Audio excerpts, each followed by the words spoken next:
Good morning class 10th। Previous class में हम लोगों ने चैप्टर स्टार्ट करा था इंडस्ट्रीज़ इन इंडिया, जिसमें हमने इंडस्ट्रीज़ का इंट्रोडक्शन पढ़ा था, टाइप्स ऑफ इंडस्ट्रीज़ पढ़े थे। आप लोगों ने याद कर लिया होगा, आई होप। ये मोस्ट IMP आंसर है।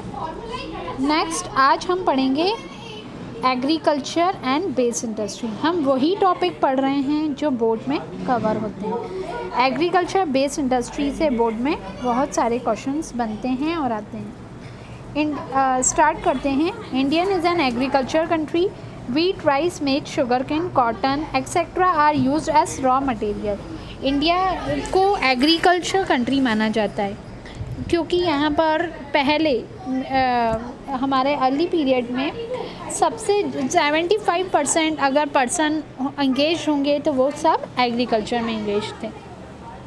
एग्रीकल्चर में क्या क्या आ जाता है? Wheat, rice, maize, sugar cane, cotton etcetera, ये सारे रॉ मटेरियल यूज़ होते हैं और ये सारे रॉ मटेरियल कुछ इससे मिलकर हम प्रोडक्ट बनाते हैं। अब cost of enhancement of production, cost of enhancement of agriculture produce. India is an agriculture country. Obviously, the contribution of agriculture is very important for the national economy. जो भी हम एग्रीकल्चर से कमाते हैं ऑब्वियसली वो इंक्लूड होता है national economy. The major part of our population depend either on agriculture और other industry based on agriculture product. जो हमारा पॉपुलेशन अदर कुछ पॉपुलेशन एग्रीकल्चर पे डिपेंड है और कुछ इंडस्ट्री पे डिपेंड है। Pecuniary condition of agriculture and that of rural area of a country is lagging behind as in comparison to other developed country. Condition जो हमारी रूरल एरिया की जो कंडीशन है अदर डेवलपिंग कंट्रीज से बहुत ही लो है। The interest of rural population is there for diminishing in agriculture work. तो पहले क्या होता था, सब लोग एग्रीकल्चर पे वर्क करते थे, बट अब धीरे धीरे सेक्टर्स आए तो उसमें क्या हुआ, लोग डिस्ट्रीब्यूट हो गए सेक्टर्स में। And so the fast development of rural area has many problem. अब रूरल एरिया का डेवलपमेंट होने लगा तो बहुत सारी अपॉर्चुनिटीज़ मिली लोगों को, एम्प्लॉयमेंट अपॉर्चुनिटी, इनकम लेवल बढ़ गया। तो एग्रीकल्चर की जो पॉपुलेशन इंगेज थी वो ट्रांसफ़र होकर इंडस्ट्री सेक्टर में चले गई, टर्टरी सेक्टर में चले गई। ऐसे हमारा एग्रीकल्चर सेक्टर धीरे धीरे लो होता गया। The cost enhancement of agriculture product means to adopt advance method.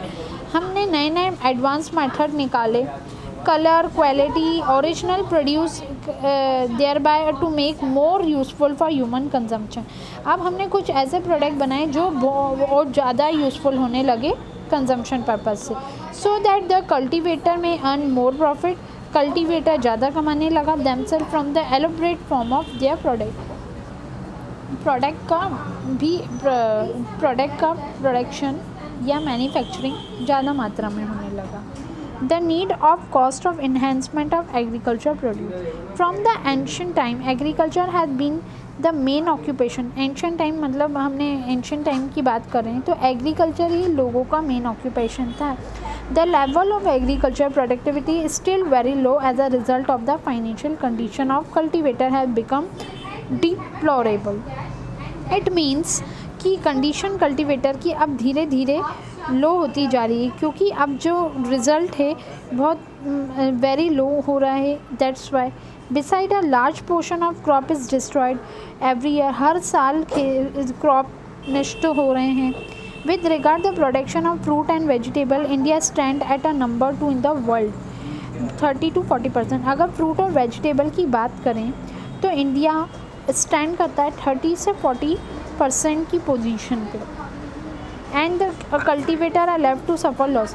और जो एग्रीकल्चर से मतलब एग्रीकल्चर में पॉपुलेशन क्यों नहीं रही, जस्ट बिकॉज कि लॉसेस इतने ज़्यादा हो रहे हैं, कल्टिवेटर को इतना लॉस हैंडल करना पड़ रहा है और वो उतना जितना अपना इन्वेस्टमेंट कर रहा है उतना भी वो कमा नहीं पा रहा है। इस वजह से एग्रीकल्चर धीरे धीरे एग्रीकल्चर सेक्टर में पॉपुलेशन कम होती जा रही है। Firstly there is no scope immediate sale of produce simultaneously at the time of harvesting.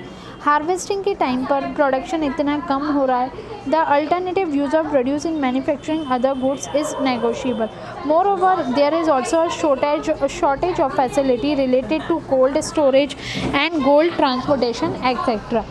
अब क्या हो रहा है, फैसिलिटी कम मिलती जा रही है, प्रोडक्शन क्या हो रहा है, कम होता जा रहा है। Facility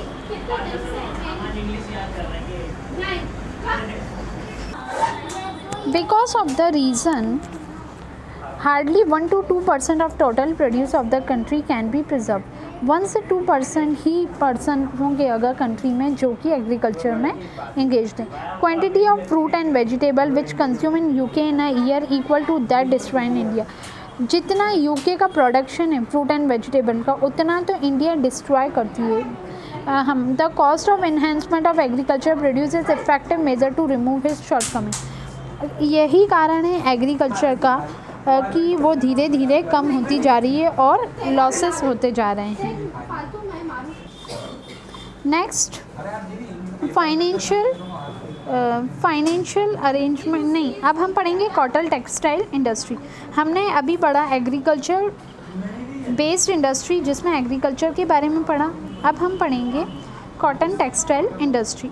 cotton textile industry most IMP topic है जिसमें से बोर्ड में एक क्वेश्चन आता है। Cotton textile industry highly organised and also important in India. There are 1866 cotton textile mill, out of these 82% mills are owned by private entrepreneur. Cotton textile बहुत ही ज़्यादा ऑर्गेनाइज्ड इम्पॉर्टेंट है हमारी इंडियन इंडस्ट्रीज़ के लिए और गवर्नमेंट के लिए। 82% जो है वो प्राइवेट सेक्टर में है, 10% जो है वो गवर्नमेंट कंट्रोल करता है एंड 8% कोऑपरेटिव सेक्टर। याद रखना पड़ेगा हमें 82% private, 10% government, 8% cooperative sector. The first modern textile mill was establish in Calcutta in the year 1818 but it was a fail. हमारी फर्स्ट टेक्सटाइल इंडस्ट्री इस्टेब्लिश हुई थी कैलकटा में 1818 में, जो कि फेल हो गई थी। द फर्स्ट मॉडर्न सक्सेसफुल मील, अब जो सक्सेसफुल मील स्टार्ट करी थी हमने 1851 में मुंबई में, Nana Bhai Dabur. Since the first cotton textile was set up in Mumbai, it was known as the capital of textile industry. अगर हम सक्सेसफुल इंडस्ट्री की बात करें तो मुंबई में 1851 में इंडस्ट्री सेटअप करी थी जो कि सक्सेसफुल रही। ये करी थी नाना भाई डाबर ने। After independence subsequently this industry was localised in Ahmedabad and therefore Ahmedabad was named for the Manchester of India. अब ये थोड़े टाइम बाद ये अहमदाबाद में सेट हो गई थी और इसको मैनचेस्टर ऑफ इंडिया के नाम से जाना जाता है। After the independence, the production of cotton textile increased appreciably, where the production of cotton cloth was 421.5 crore meter in 1950 and 51. अब हम बात करें 1950 to 51 की, तो 421.5 करोड़ मीटर ये प्रोडक्शन फैलने लगा और फिर जब ये बढ़ के 4000 पे पहुंच गया, मतलब 400 से 4000 तक 4957.7 तक ये करोड़ तक पहुंच गया 2005 एंड 6 में।